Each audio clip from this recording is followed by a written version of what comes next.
Audience, welcome to Viewpoint from Overseas. I am your host, Misbah Azam. Today I have with me a very distinguished guest. I have with me Dr. Professor Adil Najam. Dr. Najam is a prominent member of Pakistani intelligentsia community. He is a dean of Purdue School of Global Studies at Boston University. From 2011 to 2013, he served as the Vice Chancellor of Lahore University of Management Sciences in Pakistan, which we call LUMS. He served as the lead author on the International Panel on Climate Changes, IPCC, and he followed and been involved in the climate negotiation from their inception in 1990. He was awarded Sitara Imtiaz, the Star of Excellence, which is a civil award and the honor in Pakistan by the President of Pakistan in 2008. He also serves as the trustee on the International Board of Worldwide Fund for Nature and on the board of the Asia Foundation. So I have with me Dr. Professor Adil Najam. How are you doing, sir, today? Wonderful. Good to talk to you. So let me start with you from little bit, just 3-4 minutes about your concerns or your satisfaction towards the efforts the world community is doing to control the environment. I don't think there's much satisfaction, and in some ways, the issue is not us controlling the environment. The issue is the environment controlling us. As a species, we are a small speck on the great ecological horizon. But we have, as a species, human beings, developed such immense, awesome power that we now have the ability, and our activities can put the existence of environmental processes in jeopardy. And what that means is that we are putting in danger the very processes that allow us to thrive on this planet. And in this moment of our great knowledge, our lack of wisdom in some ways is imperiling our own future. So I don't think any of us can be very satisfied with us. I study mostly the politics of environment, and in some ways it is a very dangerous moment. In other ways it's a good moment. The dangerous moment is that particularly in this country, in the United States, with the election of Donald Trump, there has been a massive reversal at the government level of interest in environment in general and climate change in particular.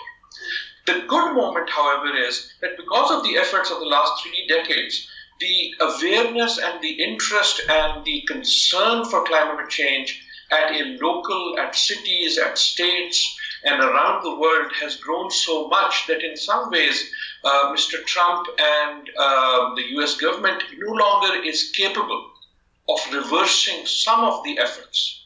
So it's a mixed moment. The last point I'll make on that is that I do think there is a great race, probably the most important race of humanity on this planet that is going on right now. And that is a race between human knowledge and human wisdom.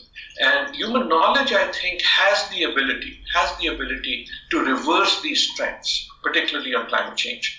My worry is that we have not proven to be a very wise species, and we may be, in fact, imperiling our own future on Earth. So, if I remember correctly, you are somewhat disagreeing with Mr. Thomas Friedman, who says that the human adaptation towards the things are slower than these supernovas, which one of that is environment, is taking over, is running faster than that. So how do you comment on that particular theory? Well, I think as I said, we have developed as a species this awesome power that no other species has ever had. Maybe the dinosaurs did, that there was a species that was so powerful that there was nothing around it that threatened it. But our power has become, and by power I mean our technology, our knowledge, our economy, has become so huge that we can, for the first time maybe in the planetary history, we can, as one species, irreversibly damage the ecological forces, the forces, for example, of climate. The forces of vegetation. We can now mow down forests at a rate that we've never been able to, and therefore that's what I meant with this tussle between human knowledge and human wisdom. Wisdom requires to think about the future. Wisdom requires to think not only in a 1 year, 5 year, 10-year cycle, but in a 100-year, 1,000-year cycle. And that, I think, is the big process. Now, at one level, we talked about endangered environment. The environment is in no danger whatsoever. Like the ecology, the world, the planet was fine without us, and it will be fine without us again. Our moment will end, and it will be fine without us. The real question is, what do we do for the well-being of our future generations, our children, in giving them an environment that can give to us the great bounties that this one has to us? Let us move to a little bit political situation, and I would like to take advantage of your presence here to discuss something going on in Pakistan and something going on inside the world at large.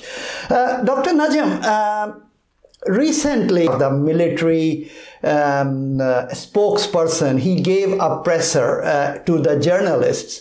The overall situation, and I talked to some journalists in Pakistan also about that, overall understanding which I took is that the military is somewhat threatening the journalism, the journalist community, not to cross certain lines. If it is true, what do you see the movement towards democracy in Pakistan? Are you really satisfied with the way things are going, or you think there should be more to be done to have a vibrant democracy? Sir? I don't think one can be satisfied. I don't think one can be ever satisfied. I do think this is a particularly perilous moment for Pakistan and for Pakistan's democracy. But it is also a moment that may be defining. There are multiple things happening. I think the best word I can think of describing Pakistan is that we are in a moment of democratic flux, meaning that everything is up and in chaos at the same time. There is certainly nothing like stability. People are in fact quite scared.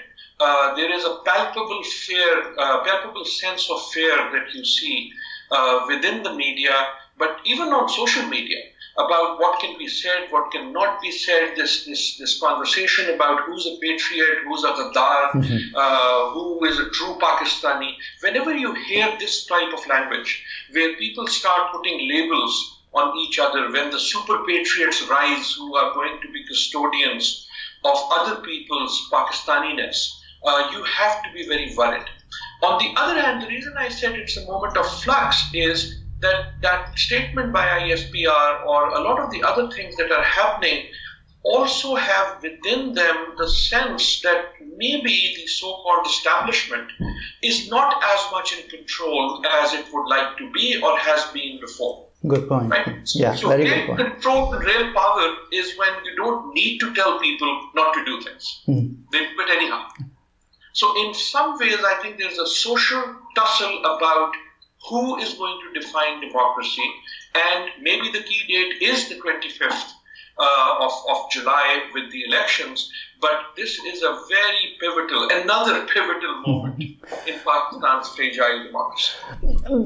Dr. Najam, I mean, the time I grew up in Pakistan, every 5-10 years is a pivotal moment in Pakistan. How do you see that? I mean, our lives are gone. My children are 14-15-year-old now. When this will over, when we say that we are now settled down?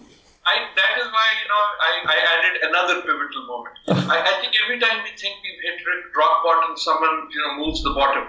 But I don't think this is rock bottom. I think there is something different about this one. So, for example, you have grown in Pakistan, I have grown in Pakistan, I keep very abreast of the politics. At any other time, given what was happening right now, you would probably have had some sort of a military or establishment government having been installed already. Right? Yeah. So, in some ways, someone would have come and taken over. That hasn't happened. Yeah.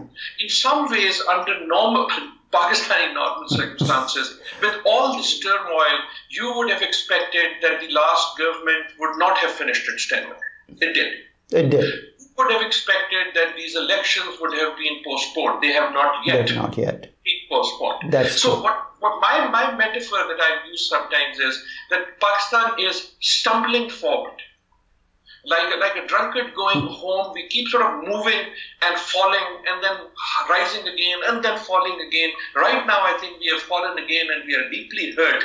But, and this is the important point, it seems that we are falling in the right direction each time. So while this is very painful, I think what you are seeing, whether it is, this is not a political statement. I'm not saying who I support and who I not support. Yeah. But what you are seeing here is that all the political parties, in some ways, are saying, we will play all the games that are being played, but we are not going to let the elections being postponed. At least till now. They are saying, we want Parliament to have a say. So despite their internal conflicts, I think there is a new growth of a demand for democracy and for the military and others. I think there is a sense that the old style military takeover cannot happen in Pakistan. Now, we may be proven wrong, but it seems after 10 years of two successive governments that there is again a moment that the military thinks we can't really take over. So maybe the establishment is trying to find its voice within the system in other ways, and that's the turmoil. But sir, there is a little problem here, because you say that there is no chance of military takeover. But wouldn't it be better to be a kingmaker than to be a king? Especially in the world environment now. How you see that? Sure. No. I think that is partly what one is seeing. That is there a new model being emerged, whereby the establishment actually has more of a say and none of the cost of being in government. And I will also be clear, when this statement that military cannot take over, this statement has also been made in Pakistan always. It was also being made right before Musharraf. That's true, of course. So, I think there is a cyclicalness in this feeling of stumbling forward, falling, hurting ourselves, rising up again. But I'm not saying I'm hopeful or not. As I said, the moment is defined by flux. But in the flux, there is a lot of things. In the flux is a sense that the political parties, in some ways, I don't know if mature is the word, because in some ways they're very immature. Of course, yeah. They are trying to hold to the democratic norm. Yeah. In whatever way. That is one. The other is technology. It has been a major thing to play with this. And we saw this in the Dharna, we even saw this under Musharraf. Technology now reduces the space for the type of violent autocratic takeover that would have happened earlier. And by technology, I mean particularly social media, but also mainstream media. That therefore the muzzling of voices that was possible earlier is no longer possible, which is why the ISPR head has to come and say, you cannot talk, which is why they have to find new ways, sometimes very nasty ways of trying to control the narrative. There is another thing, and this is something that I've been working on a lot, and I think one of the key factors is that Pakistan is a very young place now. And there is Pakistan politics is now defined not by people of your age or my age. It is being defined by a generation that in fact does not have the history that you and I have. And they are very impatient. And you see that in various ways all over. You look at the following of PTI, young people. That's true. And on the other hand, the following of the Labak movement. Labak movement, that's right. true. They're also young. Tahir al-Qadri's followers are also young. Nawaz Sharif's followers are also young. The PTM is also young. So there is, what I'm getting at is that this flux, and by flux I mean, this this idea of physics that everything is moving at a very fast pace and you don't know where they are going. And that flux gives you discomfort, but what it also means is that the old traditional ways of understanding what will happen next are no longer applicable. Something really bad could happen. But on the other hand, maybe something really good could happen.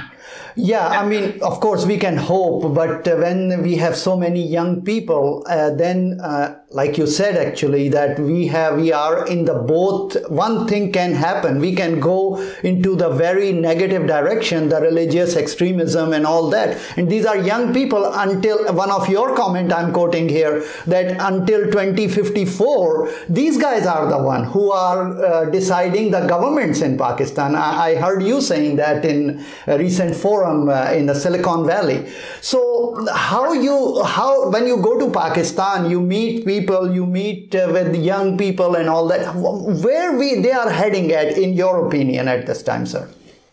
Every which direction, they are exactly like us. When we talk about young people, we are saying, we're talking about a country where 60% of Pakistan is under 30 years of age. 60%. 60%. If young people were a province, they would be bigger than the Punjab. So you cannot expect all young people to think the same way. And as I think you also pointed out, what that means is that there is a very, very strong extremist, not in a violent way, but in a religious way, if you will, or sort of fringe to these young people. There are also very, very strong liberal and progressive forces within these young people, and the politics of Pakistan is being played not between young and old, but between young and young. Young and young. That's true. That's true. Sir, so let us switch gear to our little bit international geopolitics situation, India and Pakistan, the way we are going, of course, there are time to time some good news come on that sector, but overall, I have this little theory which I like to present to you and have your comment on that. The way I see it, the way the international situation is nowadays, I see it that there is no need for India. I mean, being an Indian, if I am sitting in the right-wing extreme government in India, which is supporting these kind of right-wing ideas, I see it why we should have any issues with Pakistan, why we should go there and talk to them instead of we will just be more tough, use our influence even stronger and destroy them economically so much that one day they will implode like the Soviet Union, and then we will tell them what to do and we will get the zero-sum game. Just last week I had this discussion with Manize Jahangir. She is a top journalist in Pakistan. And she kind of disagreed, and she said that no, when she talks with Indian intelligentsia, they don't see that way. However, I want to hear from you, sir, that how you see it, because you see it in United States, you see it in Pakistan, how things are going there. Do you think any weight in this theory that India does not need peace with us because they don't have any stakes on Pakistan? I do think it is true. I think what you're saying, I think has a lot of merit. I would also say what Manize is saying, I haven't heard, but hopefully from you, what you are reporting her saying is also not incorrect, because the intelligentsia probably is desirous of better relations with Pakistan. But India as a polity, and particularly Mr. Modi's government as a government, I think is very much playing that game of, we don't need this, we can force the issue on Pakistan. Pakistan is at its weakest, we are at its strongest, our strongest, right? So India is at its strongest it's been, and Pakistan is probably at its weakest it's ever been. So if you're going to do a power play, strategically this is the moment to do it, and that seems to be Mr. Modi's strategy. It also seems to be his belief. I am quite convinced that India-Pakistan relations today are about as bad as they have ever been. about as bad as they've ever been, maybe even as bad as when we were at war, except for the war part because the nuclear balance is now different. At the same time, Pakistan-US relations are about as bad as they've ever been. So what you are saying, I think, has merit because just strategically, if this was a board game, and a player was playing India, this would be the time to put the pressure on Pakistan, and that is what they are doing. And the perfect storm is that Mr. Modi's ideological persuasion is the same. And I would say this is also part of a global moment. We are living in what I have called in some of my writings, this new global disorder. There is a rise of this strongman. Right? It is not just in one or two countries. It's Mr. Trump in the US, it's Mr. Modi, it's Mr. Erdogan, it is in China, it is in Philippines, it is in Austria. There is this rise of this leader who comes and wants to not only assert power, but use power. In some ways, this moment that we had between the end of the Second World War until about the beginning of this century is over. Mr. Putin in Russia is the same mold. And in some ways, the medieval politics of raw power is back. And in that medieval politics, India has the raw power right now, both economically and militarily, and Pakistan does not. So I see that as a bad moment for betterment of India-Pakistan relations. I hope Munize is right, and the intelligentsia in the two countries will in fact take more control of the narrative. But the fact of the matter is, the narrative in India is not in the hands of the intellectual classes in India, just like it is actually not very much in hand of the intelligentsia in Pakistan. And that is why we are seeing this. We are in a dangerous moment.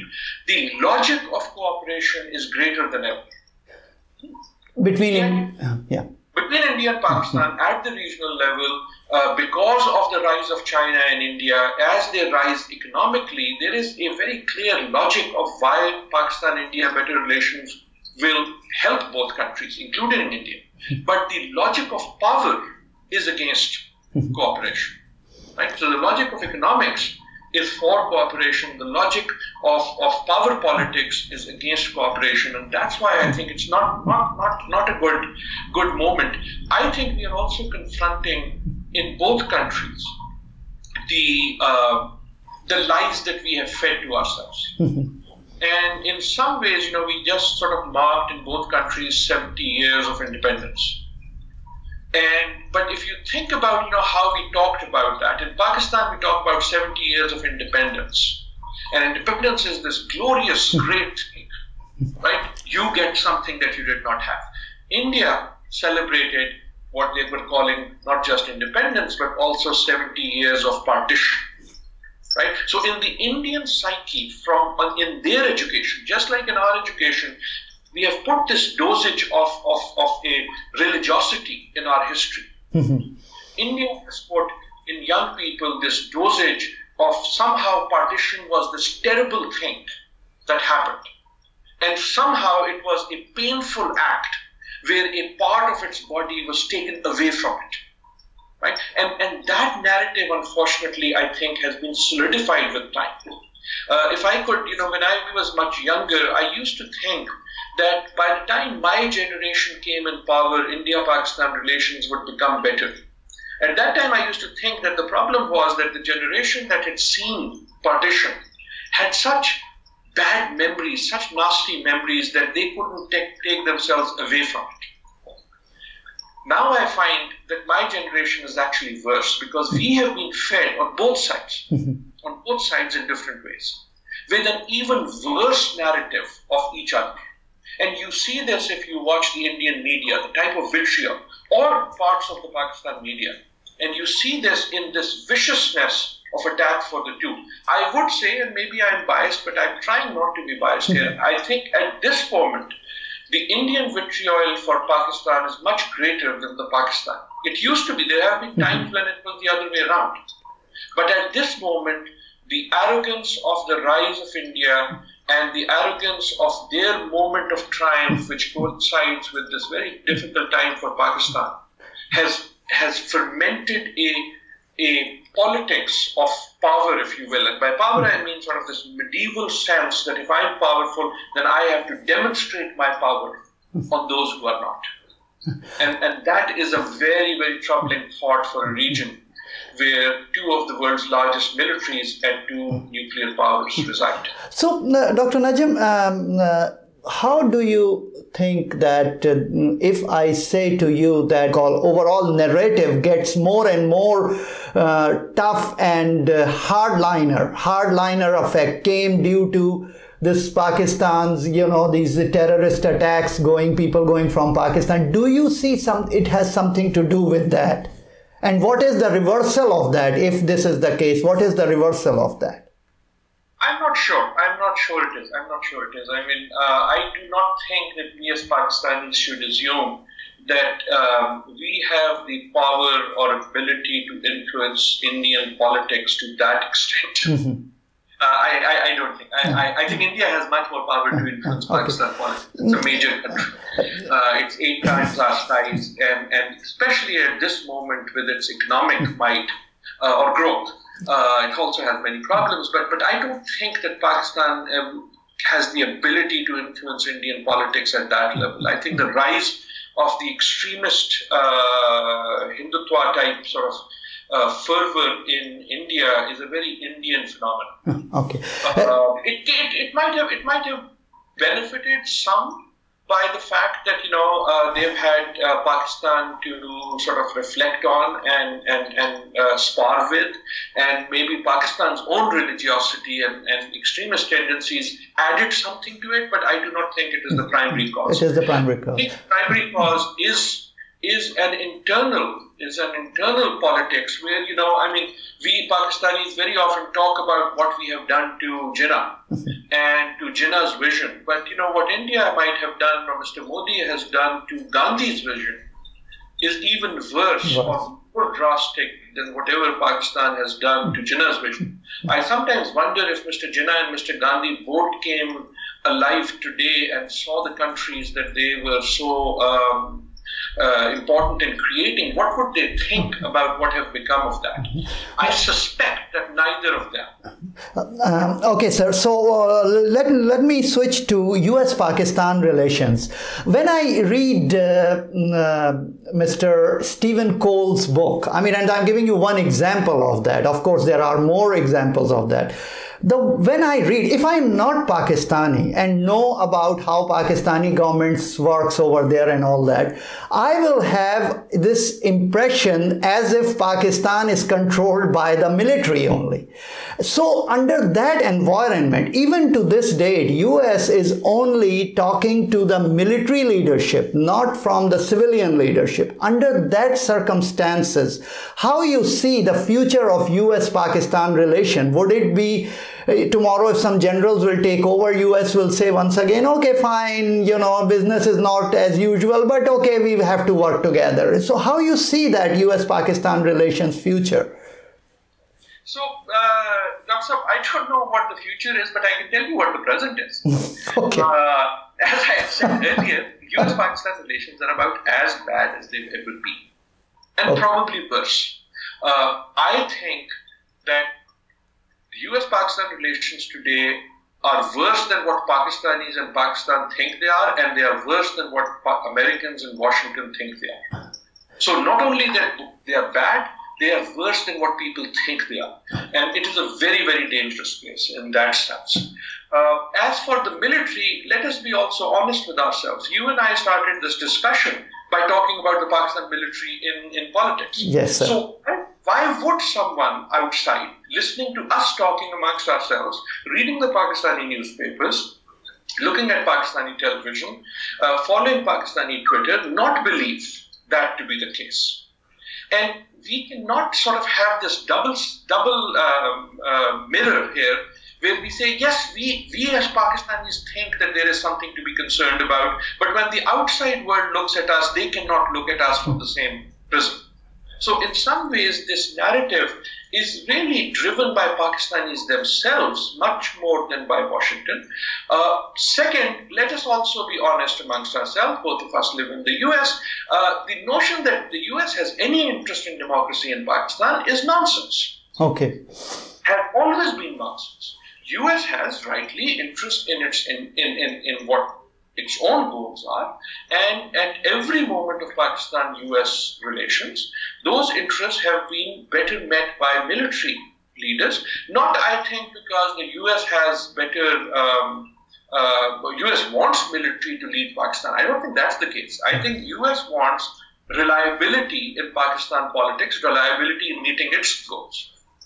And military governments, autocratic governments, are always stronger and more reliable in delivering what they say they will deliver. That's true. Civilian governments are always weak governments. Now, the folly of the US is because, and maybe, this is fine, US made a strategic choice years ago that Pakistan is not an ally, Pakistan is not a friend, Pakistan is something to be used as required, as needed, and that's perfectly fine. But in that choice, I think the mistake and the costly mistake they made is that they have never invested in strong democracy in Pakistan. They have invested in short-term gains from stability, and frankly, short-term stability in Pakistan can only come from military government. So the natural ally of the US in Pakistan is the military. Have always been strong, stable military governments, not because they are military, but because they are stable and can deliver what the US wants them to do. At least for some time, and then they crash, and of course the way we see. I would like to talk to you actually more about this nuclear war threat and reference to your very brilliant student, Dr. Mueed Yusuf's book, but of course time doesn't permit us to talk about it. But just in 1 minute, can you say something about, I did not read the book completely, I finished 2 chapters, but of course with his talk with Ejaz Haider and Pakistan forums, I just got something out of it. In one sense, he is challenging the way the world is taking the nuclear diplomacy, and they are still using the Cold War era diplomacy technique, and he wants it to be more of a different approach towards it, whereas a third person can come and have this kind of thing. How you see it? So first of all, Mueed is brilliant. Second of all, the book is brilliant. I agree. You should read it, and I would encourage your viewers to also.